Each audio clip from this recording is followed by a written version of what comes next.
Hello and welcome to ELEM3200 Language Arts in the Elementary School. It's really nice to be learning with all of you this semester. My name is Dr. Ryan, and I just wanted to make this video to welcome you to the class and walk you through some of the important documents and ideas to get us started. You know, when we're in a face-to-face class, we have that first day, right, when you go over the syllabus and you get your questions answered and those kinds of things.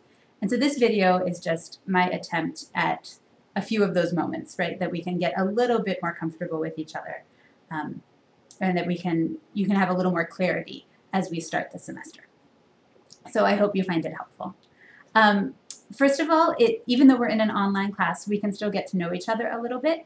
So if you go into Blackboard and you find the discussion board, which is under your tools, so when you go in Blackboard, click on tools, and then click on discussion board, and you'll see that I've set up a little introduction forum. Some of you know each other already because you're in cohorts, but we're actually combining more than one cohort in this class. So you will likely have people that you're working with who you do not know yet. So do take a few minutes, nothing big, just to introduce yourself on the discussion forum.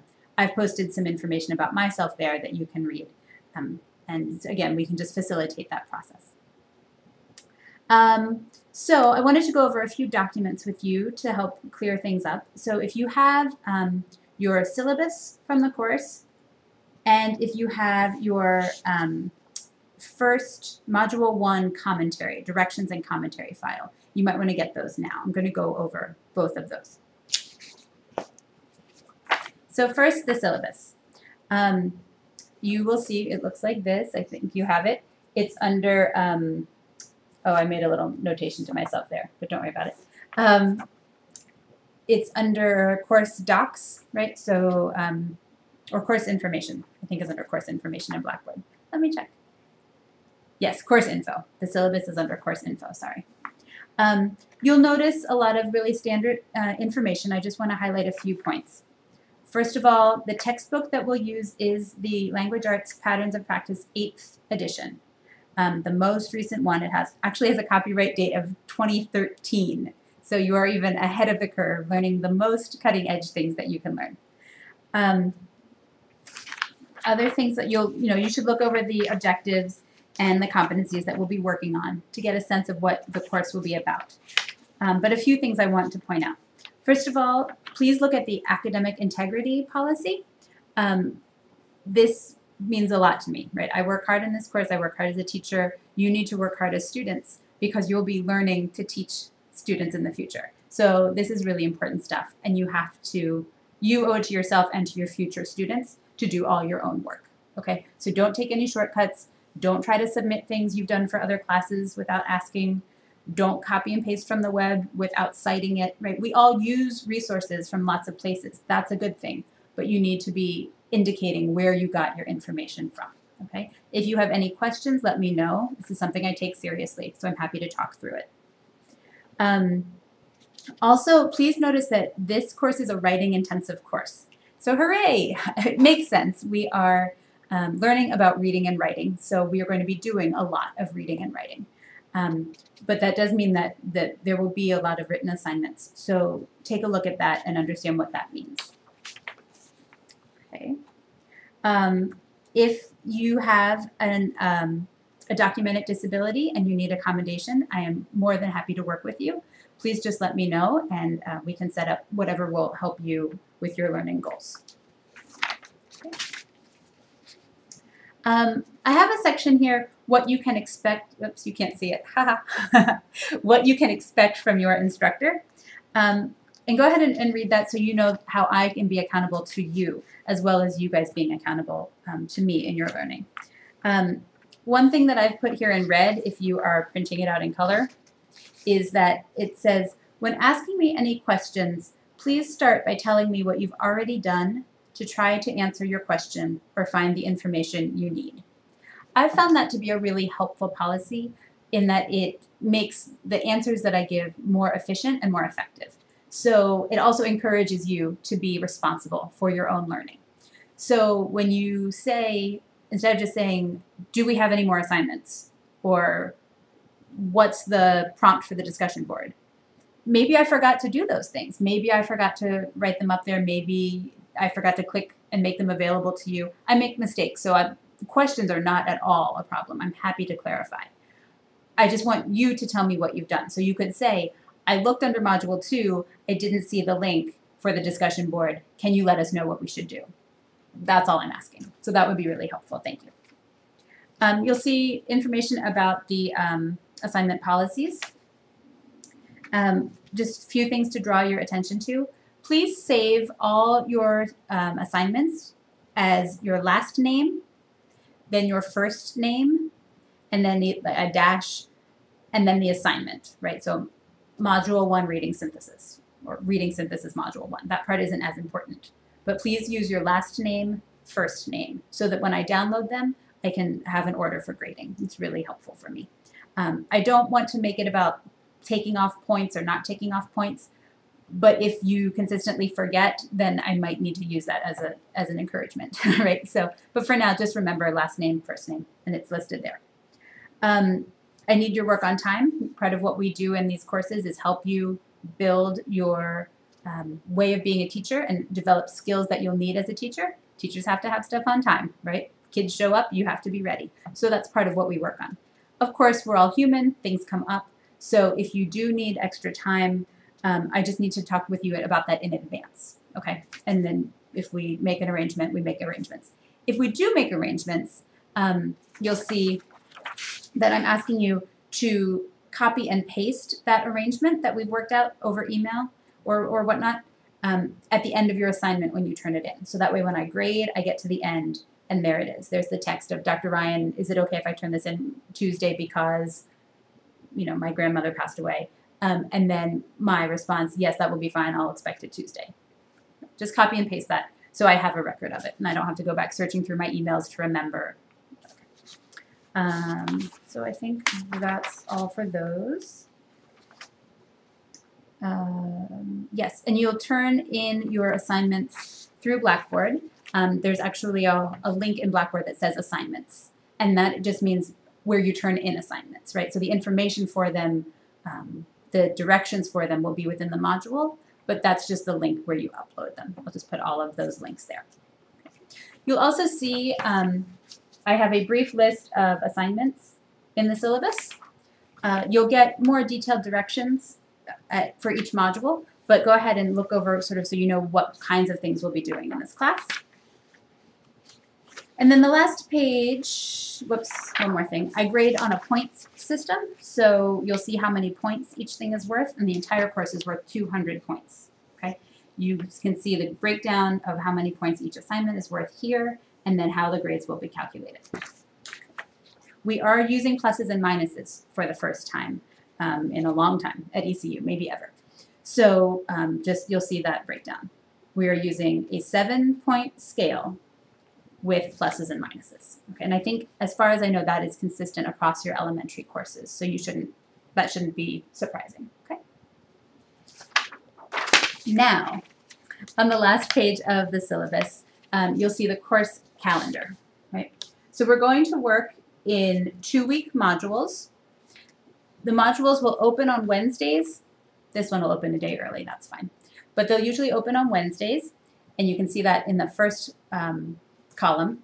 And then they'll close, you'll have 1 week Wednesday, and then the next week Tuesday night, right? So just shy of 2 full weeks, right? Because the next one will open 2 weeks from when the first one starts. So Wednesday, Tuesday, if that makes any sense. You'll see all the dates are given. In the chart, you can see that, so here's when the module opens, when the module closes, what we'll be covering and the assigned readings, and then what assignments will be included in that module, okay? So that's how to read this document. We are gonna do a lot of work, especially, I mean, this course is a lot of work because teaching kids to be literate and teaching kids to use and be good users of the language arts is a huge task, and it's so vital to kids' information and to kids' education. So we're gonna have a lot to do. But I hope I make it fun, and I will try hard to make it fun and applicable to your future teaching. And we're definitely going to build our foundation of knowledge at the beginning. and then get more into the application, slow down a little bit, and apply it towards the end. So get ready to launch in, okay? Again, if you have any questions after looking over any of this, let me know.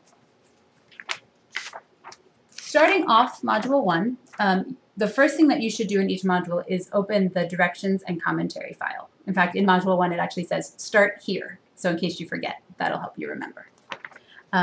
Those columns from the syllabus, I'll just put at the beginning so you can remember.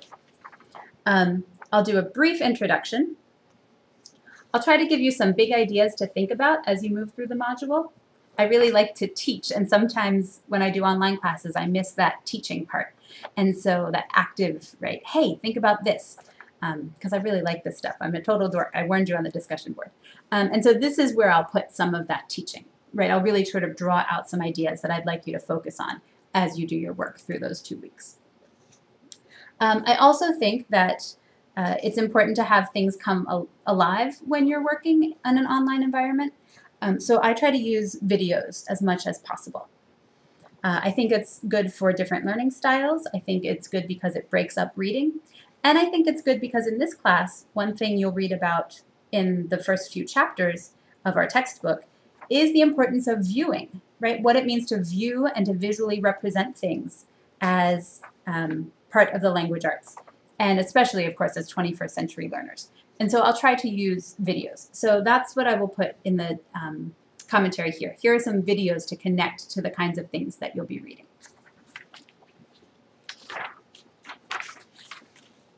Then I have a section that says what to do in Module 1. So you've gotten the big picture. You've seen some videos. You could come back to them later, whatever.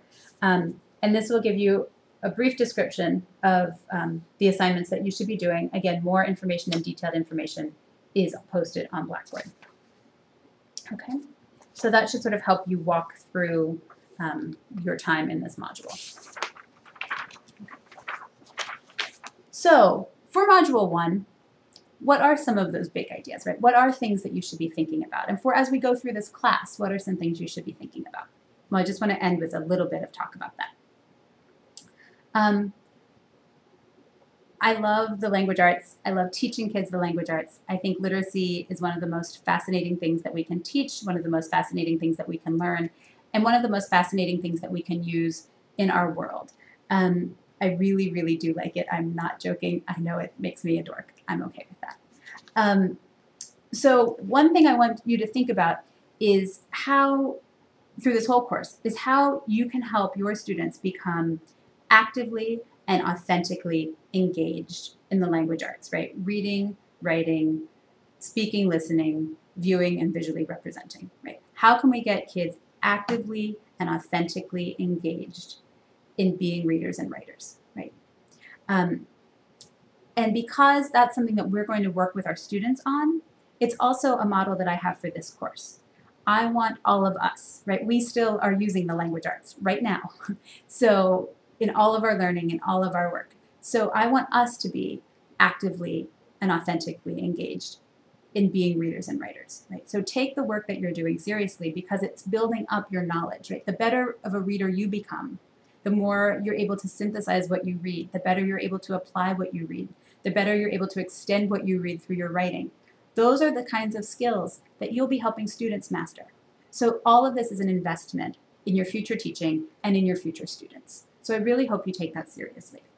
Having said that, it also should be fun, right? The language arts are fun. They're about our world, right? They're the ways that we make meaning from the experiences that we have. And so I want us never to forget that this should be, that's sort of the authentic piece and the engagement piece. You can't get kids engaged if they don't care. So try to think about having some fun. Try to think about bringing experiences to life through language, through story.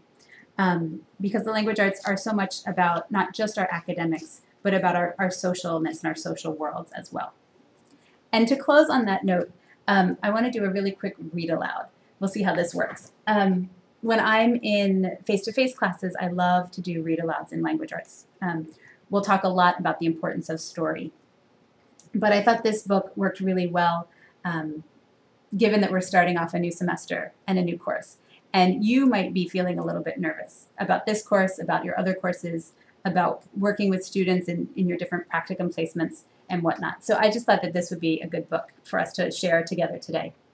And definitely notice how the words and the pictures all sort of work together to create this story for us, okay? So there it is, called First Day Jitters. We'll see how this works.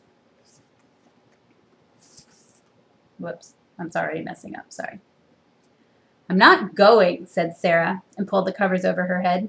Of course you're going, honey, said Mr. Hartwell, as he walked over to the window and snapped up the shade. See her in bed there?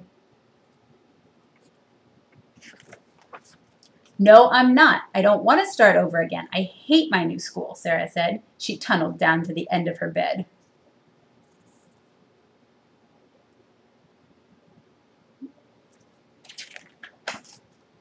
How can you hate your new school, sweetheart? Mr. Hartwell chuckled. You've never been there before.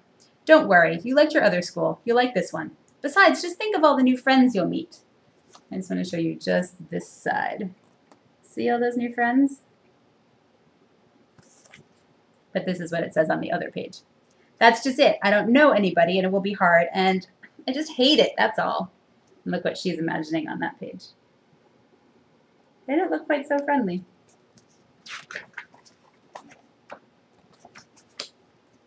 What will everyone think if you aren't there? We told them you were coming. The signs the kids are holding say, missing, Sarah Jane Hartwell. They will think that I am lucky, and they will wish that they were at home in bed like me. Mr. Hartwell sighed. Sarah Jane Hartwell, I'm not playing this silly game 1 second longer. I'll see you downstairs in 5 minutes.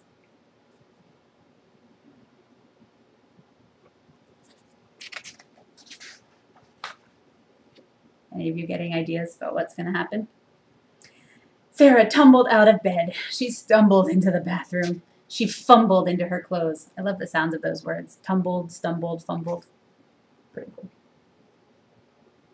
Whoops. There she is, tumbling and stumbling. And there she is, fumbling. My head hurts, she moaned as she trudged into the kitchen. Mr. Hartwell handed Sarah a piece of toast and her lunchbox.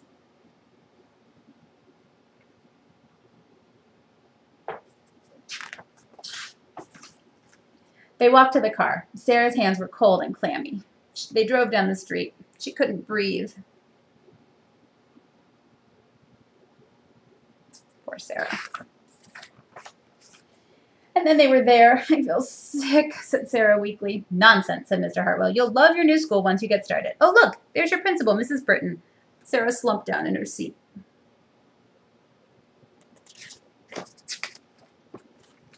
Oh, Sarah, Mrs. Britton gushed, peeking into the car. There you are. Come on, I'll show you where to go.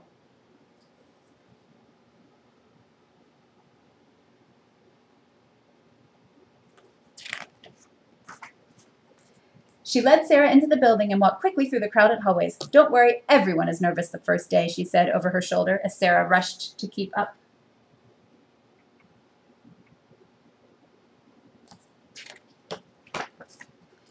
When they got to the classroom, most of the children were already in their seats.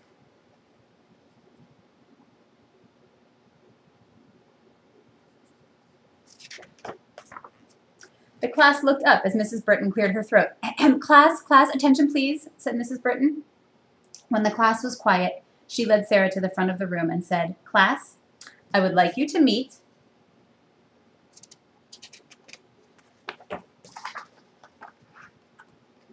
your new teacher, Mrs. Sarah Jane Hartwell.